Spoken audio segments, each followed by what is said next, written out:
Assalamualaikum and very good morning, girls. Okay, so today we are going to learn new chapter. Okay, chapter 4, chemical composition in a cell. So in this chapter, there is a 5 subtopic you have to cover. Okay, 4.1, water, 4.2, carbohydrates, 4.3, proteins, 4.4, lipids, and last one is 4.5, nucleic acid. So in this chapter, you are going to learn about the inorganic compound and also organic compound in the cell. Okay, what is the inorganic compound that you have to learn in this chapter? It is for water. Yeah, about the water. And then you also have to learn about the organic compounds, yeah, of a cell, which consists of carbohydrates, yeah, proteins, and also lipids and also nucleic acid. Okay, so let's take a look on the 4.1 water, right? Okay, our first subtopic, which is 4.1 water. Okay, in this subtopic, you have to cover 2 learning standards. Okay, first, describe the properties of water.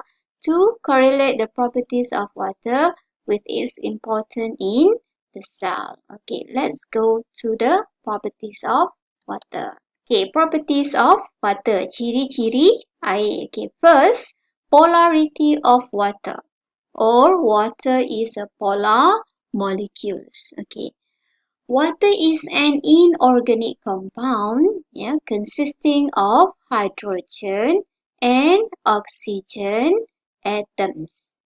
Yeah, okay, water is an inorganic compound. Okay, because do not contain any carbon element.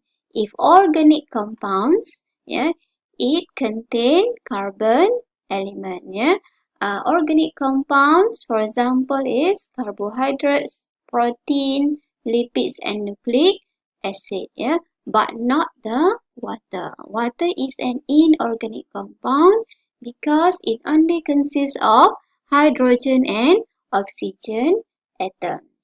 Okay, number 2, water molecules are polar molecules. Okay, polar molecules. Okay, because uneven distribution of electrons, yeah, between oxygen and hydrogen atoms, yeah, whereby oxygen is slightly negative while hydrogen is slightly positive.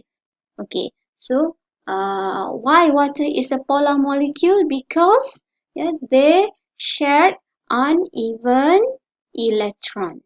Yeah, they share uneven electron, whereby the oxygen is slightly negative and then the hydrogen is slightly positive.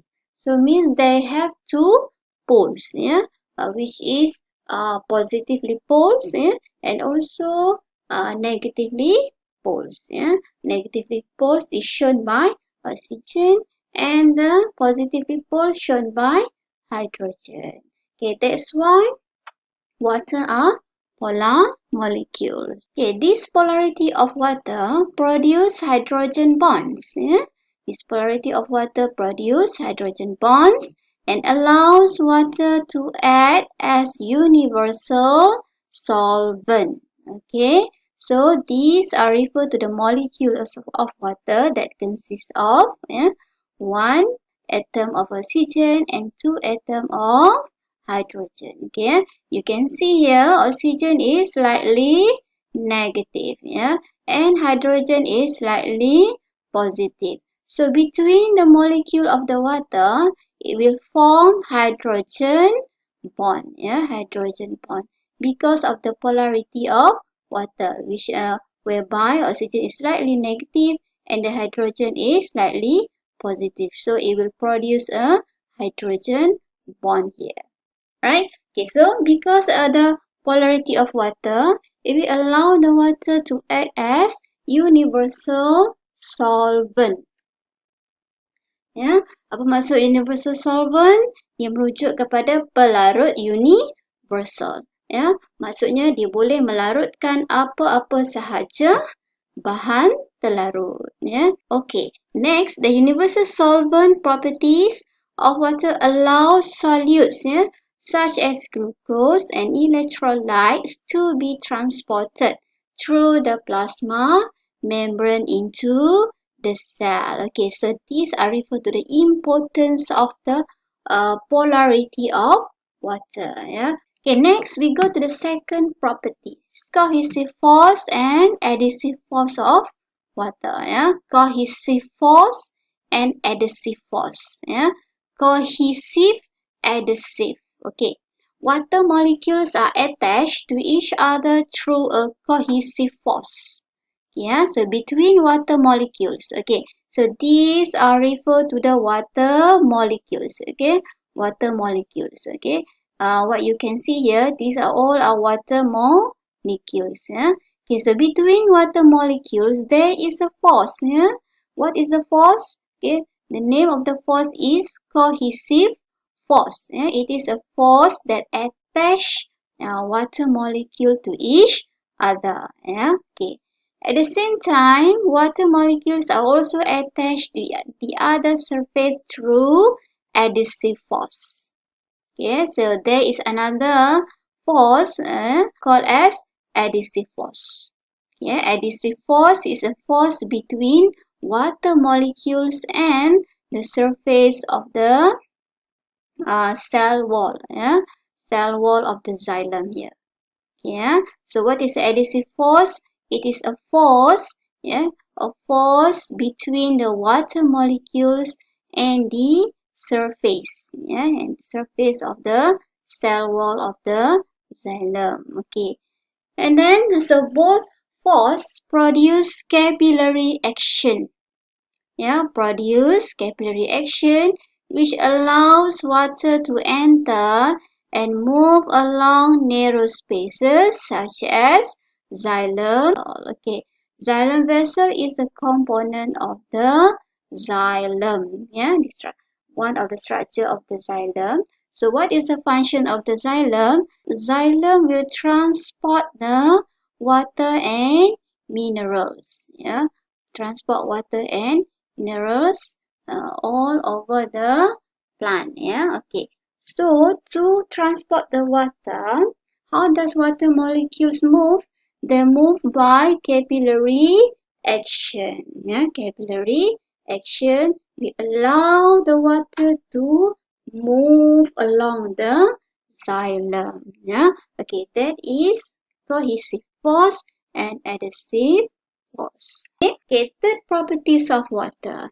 Specific heat capacity of water. Okay, specific heat capacity of water. Okay, what is the properties of water here? Water has a high, alright, high specific heat capacity.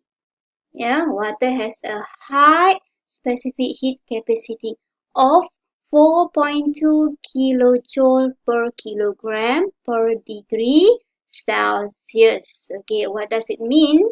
This means that 4.2 kilojoule, 4.2 kilojoule of heat energy is required to raise the temperature of 1 kilogram of water by 1 degree Celsius. So water absorbs a lot of heat energy with a small rise in temperature. Okay, it means that it takes a lot of heat to heat the water up. Okay, and also it releases a lot of heat to cool the water down. Right? Okay, so because water has a high specific heat capacity. Okay, I hope you can understand the specific heat capacity of water. Okay, so this characteristic is very important to maintain the body temperature of organism. Okay, so that's all the three properties of water. Okay, what is the first property? First one is the polarity of water. Or water is a polar molecules. And then number two, water has cohesive force and adhesive force, yeah, that produce the capillary action, yeah. And then number 3, water has a high specific heat capacity. Alright. Okay, please read again and again until you understand. Okay, that's all for the 4.1. Okay, thank you, girls.